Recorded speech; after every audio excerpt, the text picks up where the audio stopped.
বাপের খাই না থাম।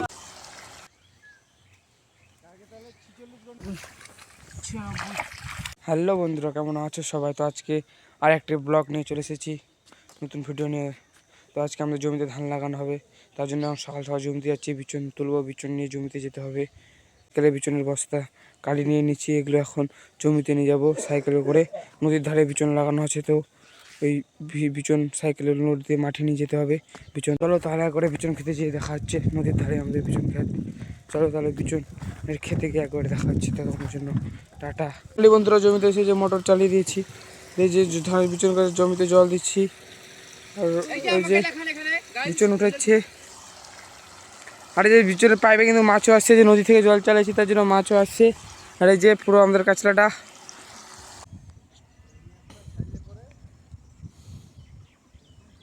এটা আমাদের নদীর ধারের ভিউ।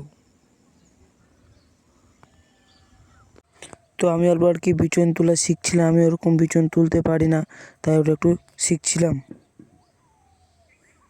বিচন তুললাম, এখন ওগুলো উপরে ছাকবো, তারপরে জমিতে নিয়ে যাবো। এগুলো ভাত খাওয়ার আগে যেগুলো উঠেছিলাম দিয়েছি, জল থেকে ছেঁকে দিয়েছি। যেগুলো উঠাতে হবে, তারপরে জমিতে নিয়ে যেতে হবে। এই যে বিচনগুলো নিয়ে যাচ্ছি, ওই যে ওখানে নিয়ে গেছি, ওখানে 72 টাটি নিয়ে গেছি। আর এই যে নিয়ে যাচ্ছি। আর এই যে ছেলেগুলো আমাকে কিছু বলছে, কিন্তু আমি এইসব কিছু মনে করি না, কারণ আমি বাপের খাই না থাম। 78।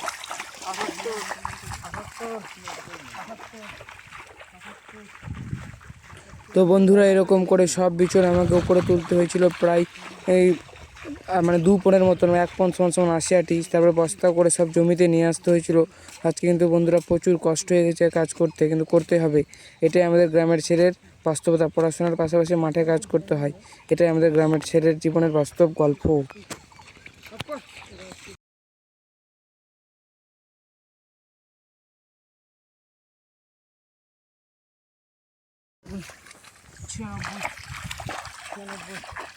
তো বন্ধুরা, চলে আসি অলিন্দের আজকে বিক্রি করতে।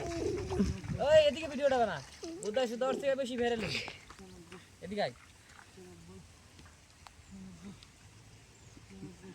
আমরা এতটি বিচন উঠালাম, 2 পনের মতন উঠানো হয়ে গেছে।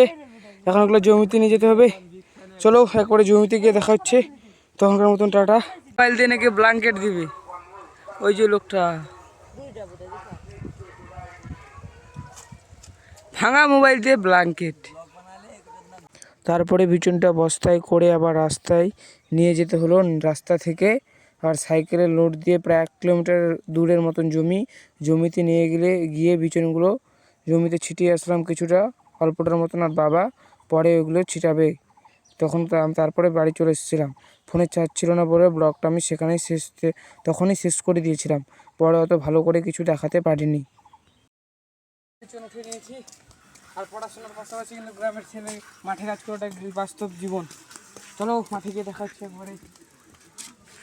ফাইনালি বন্ধু নিয়ে চলে আসছি বিচুন। এই যে আমাদের জমি ধান লাগানো চলছে, ওইদিকে এদিকে বাবা নিয়ে যাচ্ছে মাথায় করে, আমিও নিয়ে যাবো। এই যে আমাদের একটা মাঠ, চারিদিকে ধান লাগানো চলছে, মিডিলে আবার শস্যও আছে। বলতে গেলে অনেকটা ধান লাগানো হয়ে গেছে মাঠে।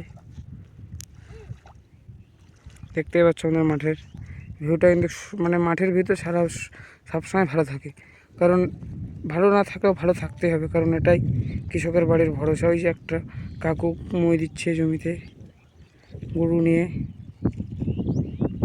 এটাই আমাদের মাঠ, আর এটাই আমাদের জীবন, এটাই আমাদের সব। এই মাঠ দেখে আমাদের সকালে, এই মাঠ দেখে আমাদের সন্ধ্যা হয়। আর এই মাঠেই আমাদের দুমুঠো ভাত চাল সবই এই মাঠ থেকে আমাদের হয়। এই মাঠই আমাদের ভগবান। হ্যাঁ, বিচন বাড়ি নিয়ে চলে এসেছি জমিতে। আর ফোনে কিন্তু চার্জ নাই, আর ব্লগটা দেখাতেও পারছি না। তো আজকে আমরা ব্লগটা এখানে শেষ করছি, দেখা হচ্ছে নেক্সট ব্লগে। ততক্ষণ জন্য টাটা।